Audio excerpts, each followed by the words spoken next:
Shabbat Shalom. Can you all hear me okay? Okay, great. Happy Pride. I am Dr. Carla Smith, and I use she and her pronouns, and it's such an honor to share space with you all tonight. Deep thank you to Rabbi Hilly, for her warm welcome and for the opportunity to speak with you at this beautiful service. I could not be prouder to stand here in this sacred space with this beautiful community as a biracial, queer woman, a wife, a mother, and a person of faith at what is once again a pivotal moment in our history. This week we read, and I'm going to do my best to say these words correctly, so please forgive me if I don't quite get the pronunciation right. This week we read Parshat Karat. Hilly and I practiced that in the back a little bit.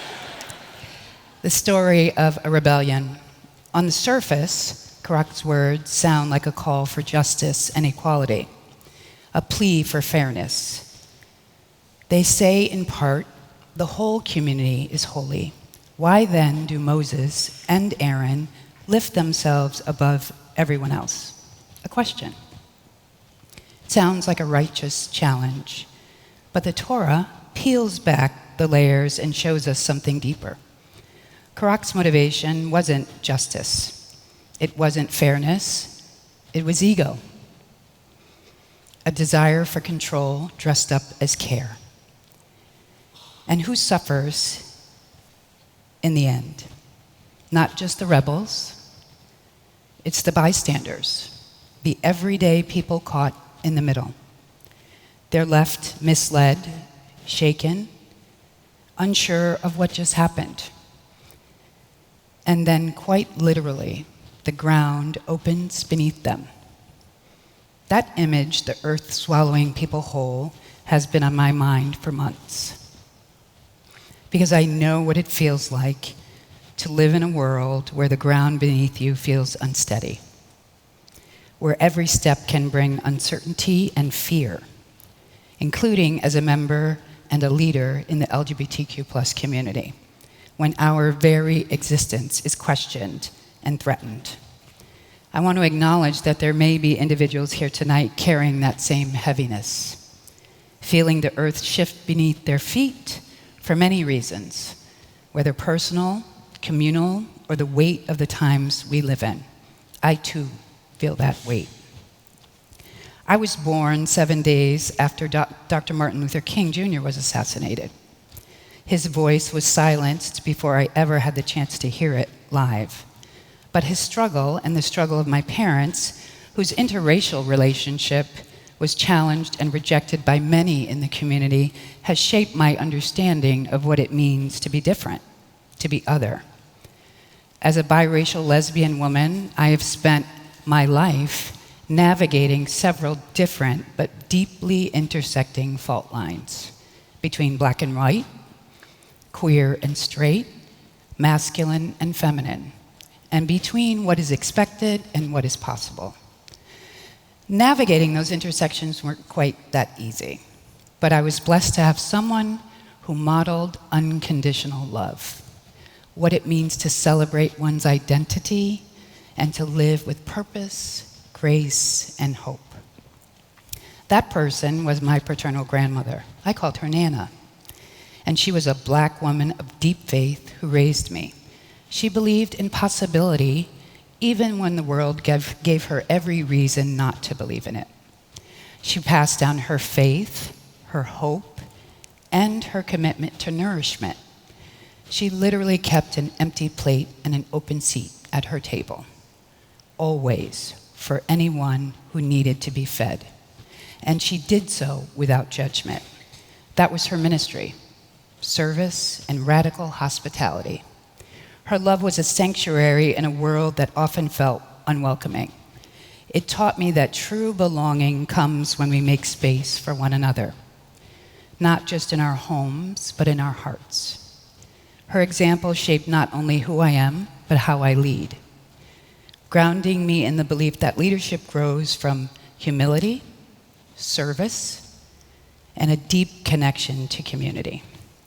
And because of that legacy, today, I stand here as the first person of color to serve as CEO of the LGBT Center in its 40-year history.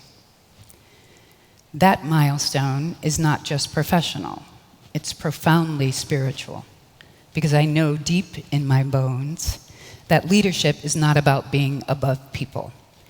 It's about being among people, for people, with people. And at the center, I see this kind of leadership every day. I see trans teens coming in from shelters and finding safety. I see elders who lived through the AIDS crisis walk through our doors with pride and dignity still shining in their eyes. I see immigrants, people of color, queer folks who were rejected by their families, creating new ones inside our walls. And I see parents of LGBTQ youth coming together, afraid of the world that their children are walking through, to support one another and share resources. One young person, after attending an event at the center, told a staff member, "This was the first time I've ever been someplace where I didn't feel like I was apologizing just for being me, where I could safely stand up and say, this is who I am." This pride feels different because the threats we are facing are different. While we've made extraordinary progress over the decades, we are now witnessing efforts to turn back the clock. Laws are being proposed that threaten to undo marriage equality. Trans youth are being denied access to health care, dignity, and safety in state after state. And closer to home, here in New York, often seen as a safe haven, LGBTQ+ youth still face staggering challenges. Nearly 40% of homeless youth in New York City identify as LGBTQ. Rates of depression, anxiety, and suicidal ideation among LGBTQ+ youth are on the rise. Many of these young people have been kicked out of their homes, bullied at school, or left behind by systems that were supposed to support and protect them. These realities remind us how vital it is to create spaces where every person can be seen and served. Spaces that eliminate the weight of shame and fear, and to allow people to stand tall in their truth. And we don't create those spaces alone. Center staff work alongside fierce community members, committed board members, and visionaries of every single generation. People who model love, resilience, and service every single day. We are not chasing power.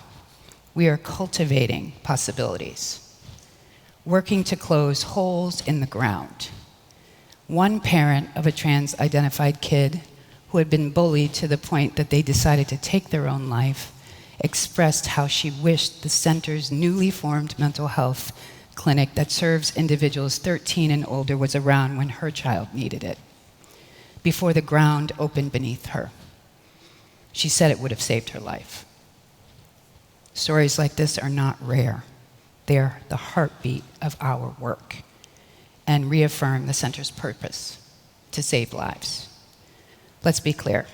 This is not an easy time to lead, not as a woman, not as a queer person, not as a person of color. It's a political moment where access to care is being stripped away and hate is being repackaged as policy. It can feel, once again, as if the earth is rumbling beneath our feet. We see some wielding fear as a tool to divide us, using faith as a weapon to justify exclusion, and making false promises of freedom and advancement to silence those who identify differently, and to harm those who dare to live authentically. There's another image from this week's Torah portion that I've been sitting with. As God affirms Aaron's leadership and ascension to the priesthood, flowers bloom from Aaron's staff. And I imagine this miracle is not just a symbol of divine approval, but of the inauguration of a new kind of leadership. One that gives life, that nurtures growth, that feeds the hungry and gives voice to the silenced.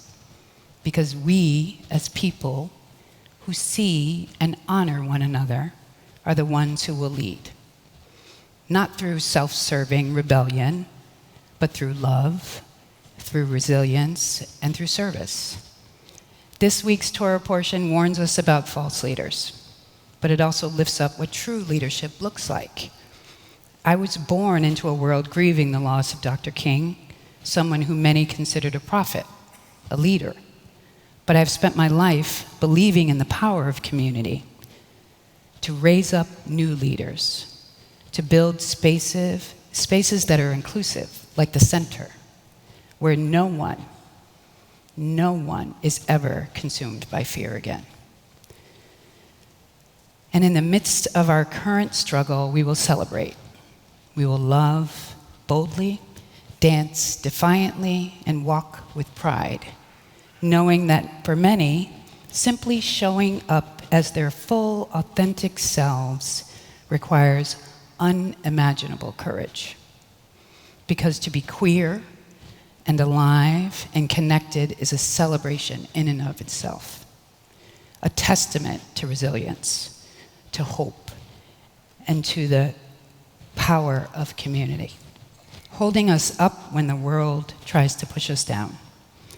So may we as members of the human race continue to lift up those who walk with humility and stand with courage.